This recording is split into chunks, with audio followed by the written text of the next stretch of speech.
Bienvenue sur le podcast du site maghrebemergent.com, le média indépendant et apolitique qui reprend toute l'actualité du Maghreb au quotidien. Aujourd'hui, on se penche sur une nouvelle assez importante pour l'Algérie. Il s'agit de l'achèvement d'une ligne ferroviaire. Oui, entre Tindouf et le fameux gisement de fer de Garage Bellay. Un projet vraiment colossal. Et pour décrypter un peu tout ça, on a la chance d'avoir avec nous une spécialiste de ces grands projets. L'idée, c'est d'essayer de comprendre ensemble ce que ces 135 km de rails posés en plein désert signifient vraiment, en se basant bien sûr sur ce qu'on sait. Alors la nouvelle est confirmée par l'ANESRI, l'agence qui gère ça. Ce premier tronçon, Tindouf-Garage Bellay, 135 km, eh bien c'est terminé.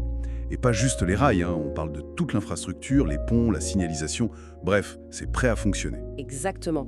Et ça, c'est vraiment le point de départ, parce que ces 135 km, bon, c'est déjà pas mal en soi. Mais en fait, il faut voir ça comme la toute première pièce d'un puzzle bien plus grand. Imaginez une future ligne minière, longue de 950 km, une sorte de colonne vertébrale en rail pour relier le sud-ouest, qui est riche en ressources, au nord, industriel et portuaire.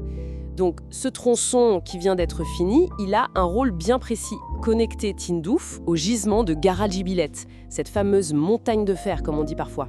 Une montagne de fer qui était difficile d'accès jusqu'à maintenant, c'est un peu ça l'idée. Concrètement, qu'est-ce que ça change là, maintenant, pour l'exploitation? Passer des camions au train pour des tonnes et des tonnes de minerais, ça doit pas être pareil. Ah non, c'est pas pareil du tout. C'est même une vraie transformation pour la logistique.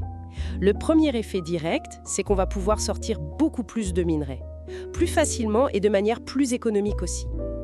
Imaginez la différence entre des files de camions sur des pistes et puis des trains lourds sur une voie faite pour ça. Du coup, ça ouvre deux possibilités principales. D'abord, envoyer le minerai vers les usines de transformation au nord de l'Algérie et ensuite, ça rend l'exportation vers les marchés internationaux beaucoup plus simple et compétitive. D'accord. Donc on passe d'une exploitation peut-être un peu limitée par la logistique à une échelle vraiment industrielle grâce au rail.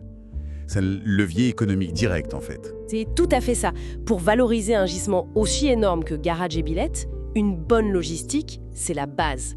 Si on baisse les coûts de transport et qu'on augmente les volumes qu'on peut évacuer, l'exploitation devient tout de suite plus efficace et surtout économiquement bien plus intéressante. C'est un atout majeur pour le potentiel minier algérien. Et il y a autre chose aussi, peut-être moins visible tout de suite. Ah oui, quoi donc? C'est que ce chantier réussi, il sert de tremplin pour la suite. Comment ça, un tremplin? Pour construire ces 135 km dans le désert, il a fallu mobiliser des équipes, du matériel, une organisation assez complexe. Toute cette expérience, ces moyens, ils sont maintenant sur place, ils sont rodés. Du coup, c'est plus simple de les redéployer pour attaquer la prochaine étape. Et la prochaine étape, c'est le gros morceau, les 575 km prévus entre Tindouf et Amaguir pour continuer à remonter vers le nord. En gros, chaque kilomètre construit aide à construire le suivant, si vous voulez. C'est une dynamique qui se met en place. Une dynamique bien orchestrée par l'ANASRIF, donc ils ont supervisé tout le processus des études jusqu'à la fin des travaux, si j'ai bien compris. C'est d'ailleurs leur directeur de la communication, Abdelkader Mazar, qui a officialisé la nouvelle. Un rôle de chef d'orchestre, quoi. Absolument, l'agence a été vraiment au cœur de cette première phase. Alors, si on voulait résumer les avantages là tout de suite et à moyen terme, on aurait premièrement un transport du minerai beaucoup plus fluide, ça c'est essentiel pour Garage Bellay.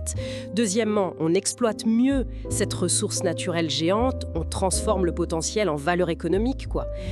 Troisièmement, ça renforce tout le potentiel économique du pays dans cette filière. Et quatrièmement, comme on disait, ça lance bien la suite du grand projet ferroviaire. C'est une base solide. Ok, donc si on récapitule, 135 km de voies ferrées tout neuf qui relient maintenant Tindouf au gisement de Garage Bellay. C'est une étape très importante pour sortir le minerai de fer, que ce soit pour l'industrie algérienne ou pour l'exportation. Et surtout, il faut bien garder en tête que ce n'est qu'un début.